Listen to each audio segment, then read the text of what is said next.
한쪽 문이 닫히면 다른 쪽 문이 열린다. 자, 이 제목 가지고 하나님의 말씀의 은혜를 나누도록 하겠습니다.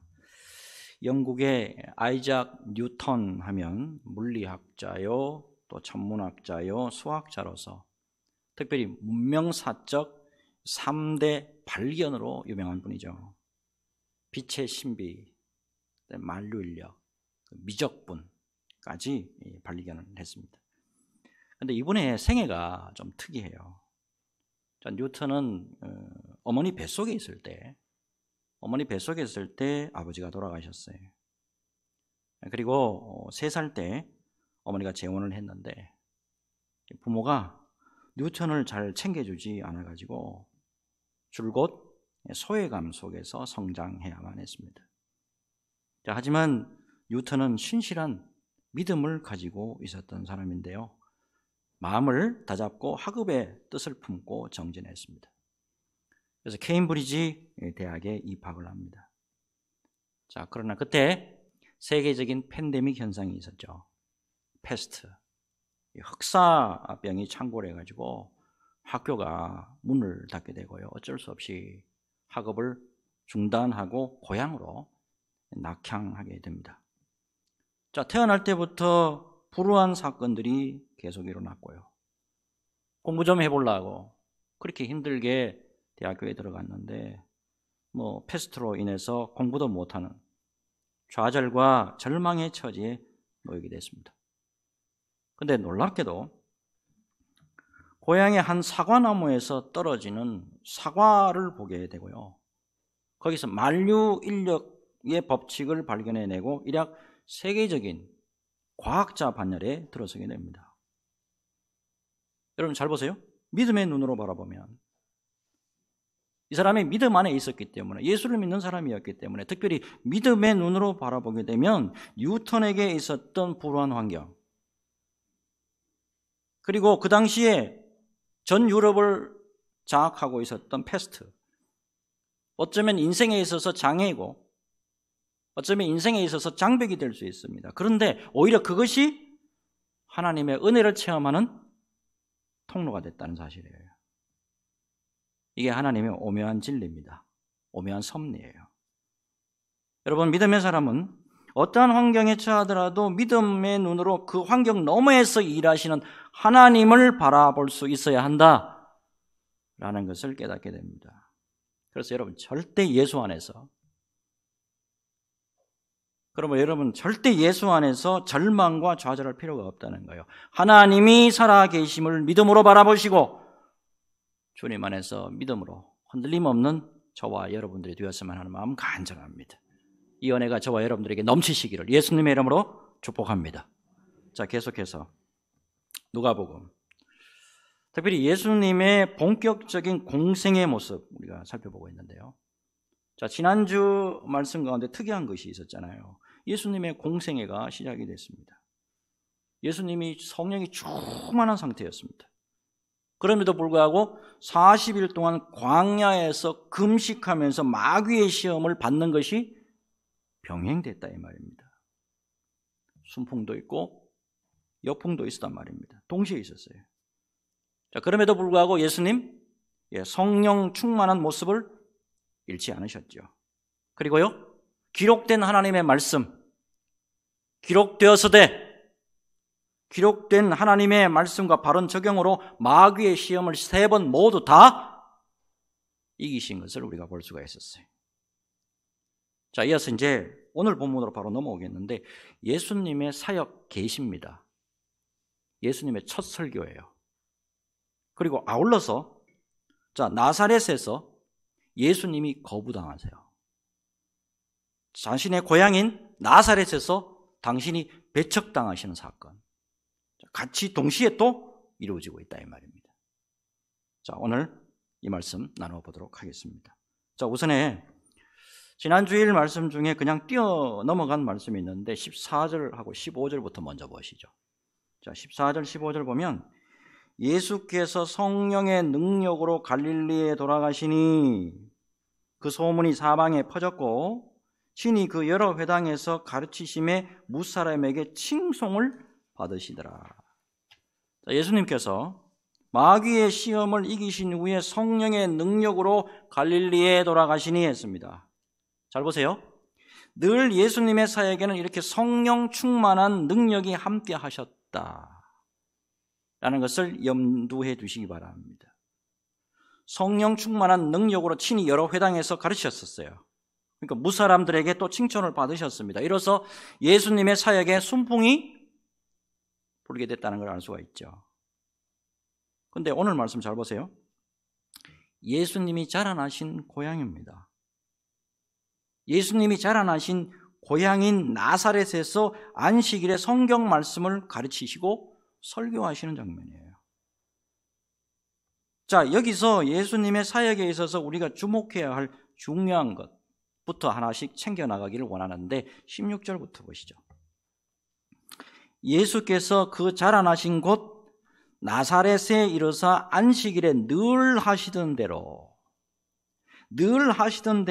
회당에 들어가서 성경을 읽으려고 서심해 했습니다. 늘 하시는 대로라고 했는데 뒤에 말씀을 딱 보게 되면 예수님의 사역에 있어서 역풍이 불어옵니다. 하나님의 아들이에요. 하나님 자신이 말씀의 본체가 되시는 예수님이 이 땅에 오셔서 말씀을 전했다고. 그런데 예수님을 영접하는 게 아니고 예수님을 거부해요. 예수님을 배척하는 모습이 나타납니다. 자, 근데 중요한 것은 예수님의 사역의 모습을 딱 들여다보면 늘 하시는 대로 변함이 없으시다는 거예요. 이런 일이 생기든지 저런 일이 생기든지 늘 하시는 대로 회당에서 예배 드리시고 말씀 읽으시고 가르치셨다 이 말입니다. 분명히 예수님이 지금 성령이 충만한 가운데 그렇게 사역을 하셨는데도 불구하고 밝은 부분, 어두운 부분 동시에 있어요. 자, 그러나 중요한 건 뭡니까? 우리 주님의 발걸음 변함이 없으세요. 중요한 게 뭡니까? 오로지 성령이 이끄시는 대로 사역을 감당하시는 모습입니다.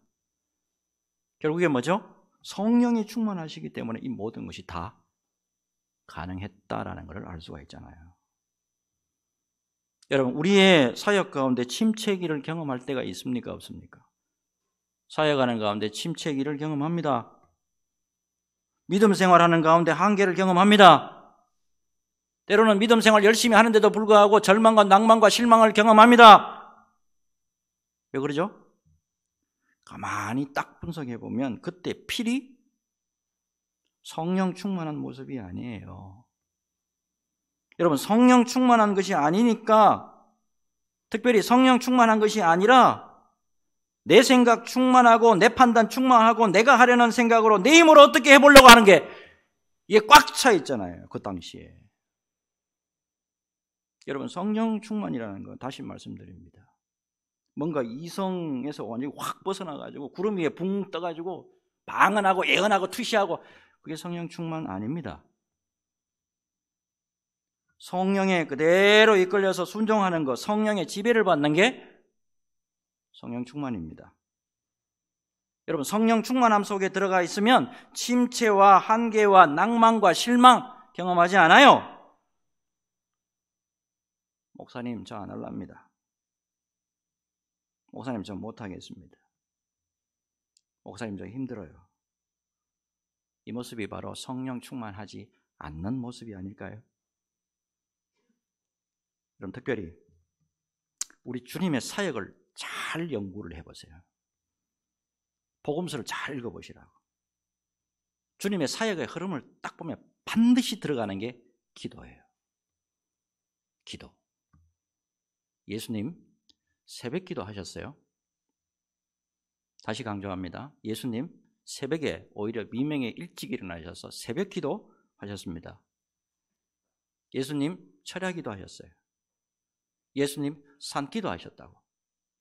예수님 부르짖는 기도 하셨습니다. 어느 신학자가 그런 말 하더라고. 예수님이 귀가 먹었냐고. 하나님이 귀가 먹었냐고. 주여 삼창하시고 고래고래 소리 지르면서 기도하냐고. 그 소리 예수님 앞에 가서 한번 해보지. 땀방울이 핏방울이 되도록 얼마나 부르짖으면 땀방울이 핏방울이 되도록 기도하셨을 거예요. 그 기도를 통해서 성령 충만을 받으셨고요. 우리 주님도 그 성령의 인도하심 따라서 일하셨어요. 그로 말미암아서 변함없이 사역에서 승리하셨고 마침내 십자가의 구속 사역까지 온전히 다 이뤘다 라고까지 하셨잖아요. 목회를 하는 가운데요, 늘 느끼는 거지만 한계와 벽에 부딪힐 때가 없지 않아 있습니다. 이때는 솔직히요, 좀 특별한 기도를 해야 합니다.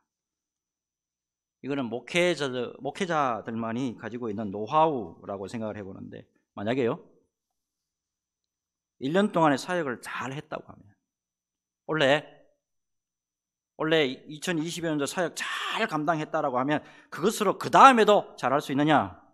내년에도 변함없이 잘할 수 있느냐? 아닙니다, 여러분. 새로운 힘과 새로운 은혜를 공급받아야 돼요. 이때 주님 앞에 금식하면서 장기간 기도하는 시간이 반드시 필요하더라고. 만약 그런 시간도 없이 또 내 힘으로 해보고 또 내 경험을 해보고 나가는 순간에 목회에서 고전합니다. 그런 의미에서 성도 여러분들도 마찬가지예요. 매년 똑같은 방법으로 직분 감당하시고 매년 똑같은 방법으로 사역 감당하는 거, 이거 한계가 분명히 있습니다. 이때 짧게나마 금식하면서 하나님 앞에 좀 길게 엎드리는 시간이 필요해요. 바로 그때 새로운 주님의 은혜가 임하는데요. 여러분, 은혜가 있어야 목회 감당합니다. 은혜가 있어야 우리 장로님들, 우리 안수 집사님들, 권사님들 중직자로서 사명 끝까지 잘 감당할 수가 있어요. 은혜가 있어야 우리 집사님들하고 성도님들 끝까지 믿음 잘 유지하고 주님 앞에 반듯하게 서 있을 수가 있습니다. 여러분, 성령의 충만한 이끌림의 은혜가 있어야만이 주님 앞에 부끄럼 없이 살아가요. 여러분, 주님 앞에 부끄럼 없이 살아가시기를 예수님 여러분을 축복합니다. 특별한 책을 한 권 소개해 드립니다. 나는 기도하기로 했다. 나는 기도하기로 했다. 이 특별한 책이 있습니다. 올해 5월 달에 나왔습니다. 한근영이라는 분이 쓰신 건데, 그냥 이름으로 봐가지고 한근영, 남자 이름 같은데 인천에 담트고 길 닦는 교회 이름이 특이하죠. 담트고 길 닦는 교회, 이 교회의 사모예요. 이분은 23살 때 예수님 영접했고요, 목사님과 결혼하면서 사모의 길을 걷게 됐는데 원래 기도의 사람이 아니었습니다. 근데요, 이 남편 되시는 조혁진 목사님이 부목사 시절에 중추신경계의 교란으로 24시간 통증에 시달리는 통증 증후군 환자가 돼버려요. 목사가. 통증 증후군, 이게 뭐냐면 온 몸에 수시로 염증이 막 돌아다닙니다. 온 몸이 쑤시고 아프기 때문에 수시로 진통제 맞아야 돼요. 이때부터 남편 목사를 병간호하는 사모가 됩니다. 놀랍게도 지금까지 계속해서 남편 병간호하고 있습니다. 거기다가 아들 둘이 있는데요, 큰아들 정신질환자입니다. 불안장애 때문에 10년째 집에 집거 중이라고 합니다. 겨우 조금 회복이 돼가지고 대학에 들어갔는데 1년 반 만에 자퇴하고 나옵니다. 둘째 아들 고3이랍니다. 지금 섬기는 교회, 남편 목사님이 아픈 가운데 개척한 교회인데 아직 미자립 상태래요. 거기다가 가정 문제, 특별히 가정 경제 문제 해결하기 위해서 프리랜서로 출판사 일까지 하고 있습니다. 이 사모님. 보통 사람 같으면 기도보다도 절망과 낭망으로 떨어지기 쉬울 텐데 이분이 어느 날 예배 중에 기도합니다. 하나님 어떡해요?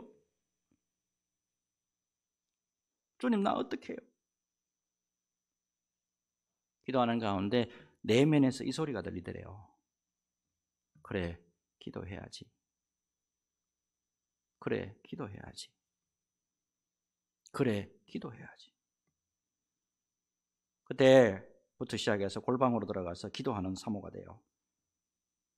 놀랍게도 보통 사람이 감당하기 어려운 힘든 가운데서도 기도로 성령의 충만함을 입게 되고요, 어려운 고난 가운데서도 놀랍게도 더욱 주님께 감사하고 더 주님을 찬송하고 더 주님 앞에 영광 돌리는 은혜를 체험하게 됩니다.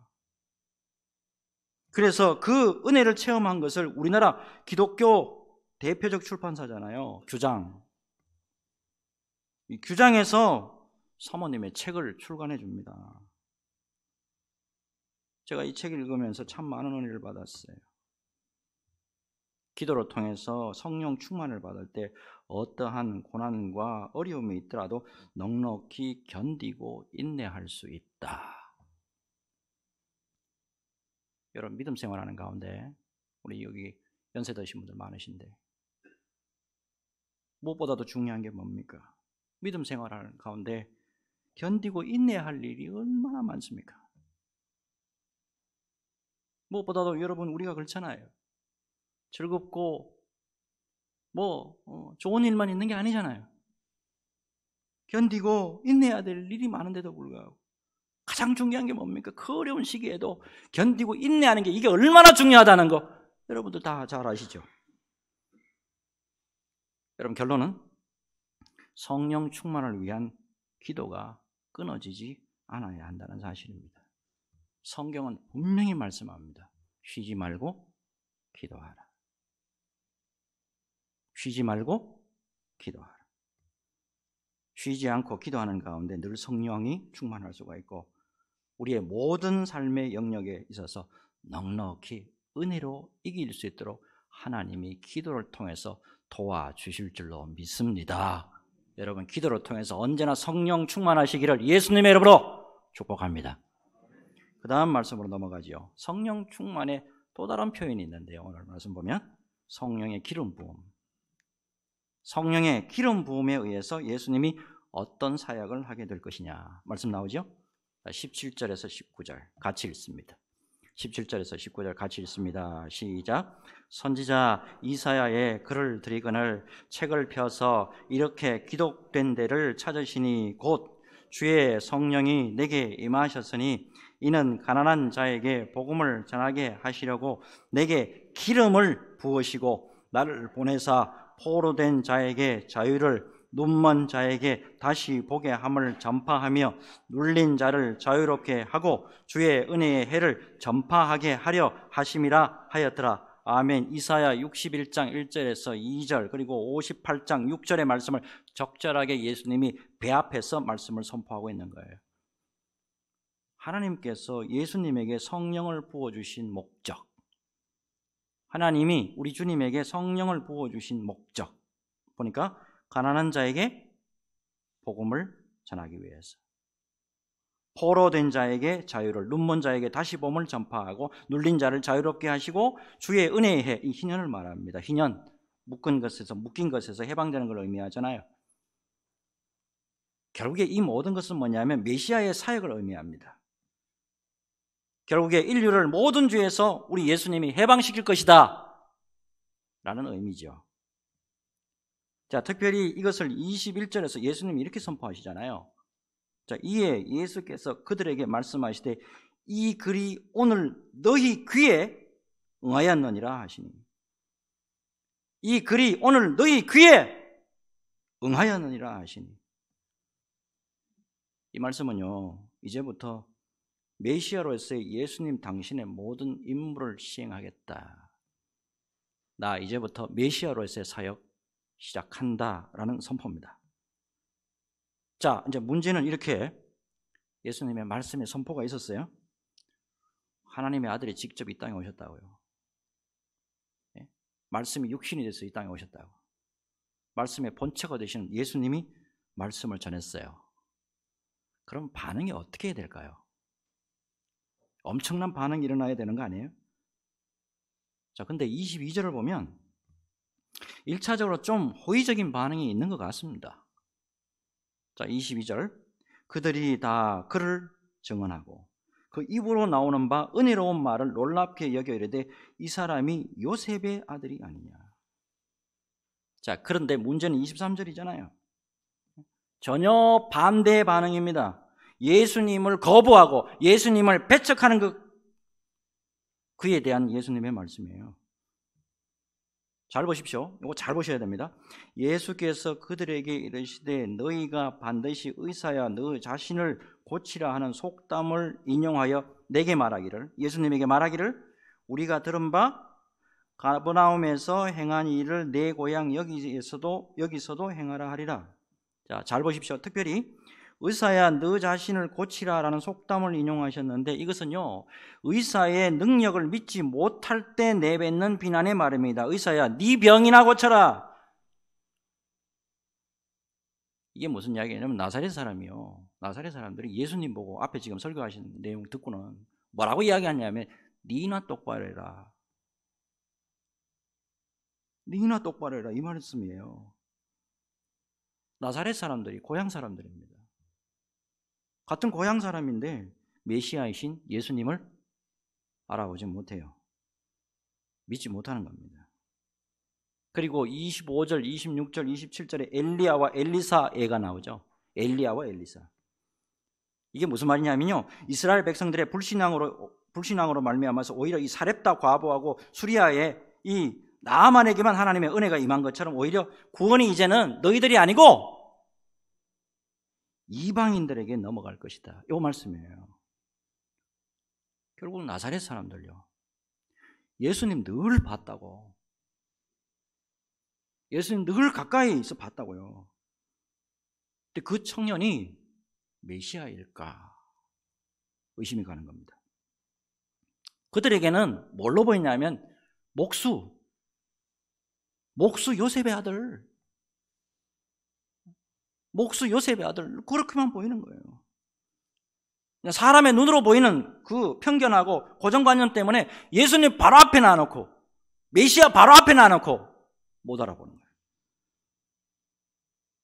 자, 24절에 예수님의 탄식이죠. 또 이르시되 내가 진실로 너희에게로니 선지자가 고향에서는 환영을 받는 자가 없느니라. 하나님에서 부목사로 사역할 때입니다. 노인대학, 이 노인대학 주체로 예수 안 믿는 어르신들을 교회로 초청해서 이제 집회를 많이 했습니다. 매년 하는 행사였는데 주로 노인정에 계시는 어르신들, 그 다음에 믿는 가정인데, 믿는 가정이지만 각 가정마다 안 믿는 어르신들이 있잖아요. 할아버지 할머니 중에. 자, 이분들을 이제 모셔가지고 교회에서 이제 식사 대접하고 복음 전하는 그런 집회 형식이에요. 근데 제가 이제 강사로 나서가지고 잘해보려고 오늘처럼 PPT 준비하고 물건도 준비하고 동영상 준비하고 열심히, 그리고 알아듣기 쉽게, 제가 또 이렇게 알아듣기 쉽게 하는 또 이런 또 은사가 있잖아요. 이렇게 또 쉽게 해가지고 복음을 증거했어요. 자, 흥미로운 거는 교회라고는 태어나서 처음 오신 분이고 복음 메시지라고는 처음 듣는 분인데 그 자리에서 나 예수 믿겠다고 손 드는 분이 계셨다고. 그런데 놀랍게도 여러 번 교회에 가셨어. 한 교회만 가는 게 아니고 그런 분 계시죠? 이 교회도 가고 저 교회도 가고. 이제 무엇보다도 뭡니까? 교회 나와가지고 교회에 드리는 선물 그것만 딱 챙겨가지고 복음의 메시지는 그냥 흘러듣는 거니까. 나중에 또 이런 분들 따로 가가지고 또 신방했습니다. 도대체가 이렇게 안 받아들이는 분 가가지고 또 이제 신방을 하고 말씀 열심히 또 전했는데 너는 전해라, 나는 안 듣는다. 이런 분들 꽤 많더라니까요. 이런 어르신이나 가정들 이렇게 이제 신방하고 오면 힘이 쫙 빠지고 실망도 되기도 했어요. 그런데 한편으로 그때마다 저는 하나님께 감사하는 마음이 생기더라고요. 저를 보니까 정말이지 조상 대대로 예수 믿는 사람이라고는 한 명도 없었습니다. 저 집 대대로요 무속 집안입니다. 우리 할머니가 용한 점쟁이였습니다. 점쟁이. 우상 숭배로 말미암아서 제사가 끊어지지 않았던 가정입니다. 저도 어릴 때는 참 강팍했습니다. 제 얼굴 자세히 보시면, 제 얼굴 자세히 보면 강팍이 얼굴에 주르르 흐르잖아요. 근데 감사하게도 이런 사람에게 하나님이 예수 믿게 해주시다니 너무너무 감사한 거예요. 저 같은 경우에 중학교 들어가가지고 처음 예배 드리고, 중학교에 딱 들어가가지고 머리 빡빡 밀 때 처음 예배 드리고 처음 성경 말씀 그때 공부 처음 받아봤어요. 근데 놀랍게도 예배 드릴 때마다, 그때 목요일마다 아마 예배가 있었던 것 같아요. 예배 드릴 때마다 눈물이 왜 그래 나요? 이게 아무것도 모르는 게, 어린 게 예배를 드리면 눈물이 그렇게 펑펑 나더라고. 그래서 점심시간에 그거 마치고 오면, 이제 예배 시간 마치고 오면 점심시간인데 밥도 못 먹고 운이라고. 그 다음에 학교 과목 가운데 성경 공부 시간이 있었어요. 근데 성경 공부하는데 이게 다 믿어지는 거예요. 태초에 하나님이 천지를 창조하시니라. 이게 믿어지더라고. 그리고 아담과 하와가 선악을 알게 하는 나무의 열매를 하나님이 따먹지 마라 그랬는데, 이게 따먹음으로 말미암아 우리 모두가 아담 안에서 다 죽어버렸다. 이게 믿어지더라고. 그것 때문에 예수님이 오셔가지고 나 같은 죄인 때문에 십자가를 지시고 피와 물을 다 흘려주시고 죽어주시고 부활하시고 승천하시고 재림하신다고. 이게 다 믿어지는 거예요. 그런데 반대로 아무리 친절하게 쉽게 말씀을 전했는데도 끝내는 안 되는 분이 있더라 이 말이에요. 그래서 제가 깨달았습니다. 아하, 예수 아무나 믿는 게 아니구나. 하나님이 열어주셔야 되고, 하나님이 인도해 주셔야 되고, 하나님이 은혜 베풀어 주셔야 예수 믿는구나 깨달았어요. 여러분, 이것을 생각하면서 구원의 감격이요, 내가 예수 믿고 있다는 거, 예? 내가 예수 믿는 게 아니고 예수 믿게 해주신 거 아닙니까? 예수님의 은혜가 아니면 다 우리 나사렛 사람이에요. 바로 지책에 놔놓고 예수 몰라. 하나님의 전적인 은혜로 우리는 예수 얼굴 한 번도 못 봤잖아요. 예수님 한 번도 못 봤음에도 불구하고 믿고 있잖아요. 그 믿음으로 하나님의 자녀가 됐잖아요. 지옥에 가고 싶어도 못 가요. 이게 우리의 참된 복인 줄로 믿습니다. 여러분, 이것 때문에 우리가 감사하고 또 감사해야 될 줄로 믿습니다. 이거 꼭 깊이 새기시고 하나님 앞에 진심으로 감사하는 인생 되시기를 예수님의 이름으로 축복합니다. 마지막으로 28절에서 30절 우리 같이 읽겠습니다. 28절에서 30절 같이 읽습니다. 시작. 회당에 있는 자들이 이것을 듣고 다 크게 화가 나서 일어나 동네 밖으로 쫓아내어 그 동네가 건설된 산 낭떠러지까지 끌고 가서 밀쳐 떨어뜨리고자 하되 예수께서 그들 가운데로 지나서 가시니라. 아멘. 예수님이 어느 정도로 거부당했는지, 어느 정도로 배척당했는지 이제 드러나죠. 유대인들 리더 말이야. 불신으로 말미암아서 구원에서 배제돼. 오히려 이방인들이 복음 영접하고 하나님의 은혜 입게 될 거야 라고 하는 예수님의 말씀에 그래도 좀 뭐가 또 찔렸나 봐. 성질이 났어. 나사렛 사람이 격분해가지고 화가 나가지고 예수님을 산 낭떠러지로 끌고 가가지고 밀쳐 죽이려고 합니다. 고향 사람이. 자, 이때 예수님이요 권능으로 그곳에서 빠져나오는데 30절 보니까 그들 가운데로 지나서 가시니라 그랬어요. 이게 무슨 말씀이냐면 예수님은 그럼에도 불구하고 가시는 길을 가신다, 이런 의미입니다. 사역에 있어서 역풍이 불어도, 사역에 있어서 역풍이 불고 마귀의 시험이 있고 마귀가 죽이려고 하더라도 예수님은 자신의 길을 묵묵히 걸어갈 것이다 라는 겁니다. 누가 뭐래도 우리 예수님은 갈릴리를 떠나서 예루살렘으로 올라갈 것이고 거기서 십자가의 구원을 완성하실 것이다, 그런 의미입니다. 자, 여러분 오늘 이제 말씀 딱 보시면 무엇보다도 예수님의 사역에서 우리가 특별한 것을 발견할 수가 있습니다. 예수님의 사역에서 하나님의 아들이 직접 이 땅에 오셨어요.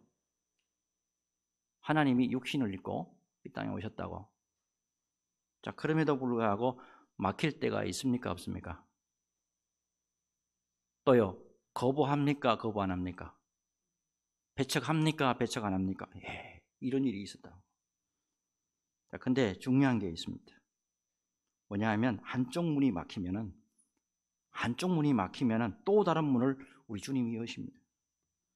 이곳에서 막히잖아요. 이곳에서 막히면 다른 곳에서 사역을 하셨는데 오히려 다른 곳이 열리더라 이 말입니다. 결국에 뭡니까? 한쪽 문이 막힌다고 해가지고 절대 좌절할 필요가 없다 이 말입니다. 한쪽 문이 막히면 다른 문을 하나님이 열어주신다는 사실을, 이걸 잊지 마시기 바랍니다. 자, 여러분 오늘 이제 설교 말씀 제목 듣는 가운데 한쪽 문이 막히면 다른 쪽 문이 열린다, 어디서 많이 들어보셨죠? 누가 했는 말일까요? 헬렌 켈러가 한 말입니다. 헬렌 켈러, 우리가 잘 아는 보지도 듣지도 말하지도 못하는 삼중고. 그럼에도 불구하고 하나님 앞에 귀하게 쓰임받았잖아요. 그분이 이런 말을 했잖아요. 행복의 한쪽 문이 닫힐 때, 행복의 한쪽 문이 닫힐 때 다른 쪽 문이 열린다. 하지만 우리는 닫힌 문만 오래 바라보느라 우리에게 열린 다른 문을 보지 못할 때가 많다. 어려서부터 아프리카 선교를 위해서 준비한 토마스 웰치라는 사람이 있었습니다. 토마스 웰치. 자, 이 사람은 자신의 뜻을 이해해주는 아내와 함께 아프리카 선교를 위해서 만반의 준비를 다 하고 있었고 드디어 이제 꿈을 이루기 위해서 면접 보러 갑니다. 근데 면접관이 뭐라고 그러냐면 당신은 기후에 적응할 수 없는 사람이에요. 당신은 기후에 적응할 수 없는 사람입니다 라는 평가를 받게 되고요. 결국에는요, 오랫동안 준비해온 그의 아프리카 선교의 꿈이 좌절됩니다. 문제는 웰치가 기도의 사람이라는 거예요. 기도 딱 해보니까 원망할 필요 없어요. 기도하는 가운데 확신이 옵니다. 주님은 한쪽 문을 닫으면 반드시 다른 쪽 문을 열어주신다. 또 믿음이 있었단 말이에요. 그리고 계속 기도합니다. 자, 자기 앞날을 위해서 쭉 기도하다가 성찬용 포도주를 만드는 아버지로부터 영감을 얻어가지고 포도주스 사업을 하기로 합니다. 특별히 성찬식에 쓰일 포도주스를 생각하면서 어떻게 하면 저 포도주를 만드는데 알코올기가 없게 할 수 있을까? 하나님 앞에 기도합니다. 그러다가 누이 포도 농장에서 포도를 따다가 기도하는 중에 저온살균법을 생각해냅니다. 그래서 1868년 웰치 주스 회사가 설립이 됐고 그 유명한 웰치스 포도주스라고 하는 세계적인 브랜드가 탄생하게 됩니다. 이 포도주스가 전 세계의 거의 모든 교회에서 성찬식용으로 쓰이고 있습니다. 그리고 웰치 끝까지 목사로에서 사명도 다 감당합니다. 웰치 주스 회사를 설립한 당시에 그가 이렇게 고백을 했어요. 하나님의 영광을 위해 설립한 회사이오니 홀로 영광을 받으시옵소서. 사랑으로 오신 주님이 저의 주인임을 믿기에 저도 다른 사람을 사랑하며 희생하는 것이 마땅합니다. 하나님께 감사하고 우리의 주인 되신 주님께 온전히 삶의 초점을 맞출 때 하나님께서 우리를 성공으로 이끄시고 우리의 가진 재능을 통해 하나님의 나라를 이루어 가십니다. 한쪽 문이 닫히면 다른 쪽 문이 열린다는 거 기억하시기 바랍니다. 그러므로 언제나 주님을 신뢰하는 저와 여러분들이 되어야 될 줄로 믿습니다. 우리 하나님은 언제나 좋은 것으로 우리 믿음과 인생을 채우시기를 원하십니다. 우리 주님의 공생의 모습을 바라보면서 우리의 믿음의 생활에 있어서 언제나 믿음으로 바로 세워지는, 믿음의 눈으로 바라볼 수 있는 그런 신실한 믿음의 종들 다 되어야 될 줄로 믿습니다. 주님 은혜로 믿음으로 든든하게 세워지는 신실한 종 되기를 원하오니 주여 우리에게 믿음을 주옵소서. 믿음을 주옵소서. 믿음의 종들 다 되시기를 예수님의 이름으로 축복합니다. 축복합니다. 우리 같이 기도합니다. 성령의 권능과 충만으로 우리 예수님은 일관되게 변함없이 사명을 잘 감당하실 수 있었습니다. 또한 예수를 구주로 믿는다는 것은 오로지 전적인 하나님의 은혜에 속한다는 걸 발견하게 됩니다. 무엇보다도 한쪽이 막힌다고 해가지고 절대 절망하거나 낙심할 필요 없다는 겁니다. 우리 주님이 사역하신 걸 기억하시기 바랍니다. 한쪽이 막히면 다른 곳을 여셨습니다. 실제로 한쪽이 막히면 다른 곳이 열리는 것을 볼 수 있었습니다. 기억하시고 우리 주님이 오실 때까지 변함없는 상록수와 같은 믿음으로 중단 없이 믿음의 경주 잘 감당하고 주님의 순결한 신부로서 사명 끝까지 잘 감당하기를 소원합니다. 주여 우리에게 믿음을 주옵소서. 주여 우리에게 믿음을 주옵소서. 주여 나에게 믿음을 주옵소서. 우리 같이 기도하겠습니다. 주님 감사합니다. 성령의 권능과 충만으로 우리 예수님 일관되게 변함없이 사명을 잘 감당한 것을 우리가 볼 수 있었습니다. 주님 예수를 구주로 믿는다는 것은 전적인 하나님의 은혜라는 것을 다시 한번 발견됩니다. 무엇보다도 주님 한쪽이 막혔다고 해가지고 지금까지 이것 하다가 실망하고 좌절하고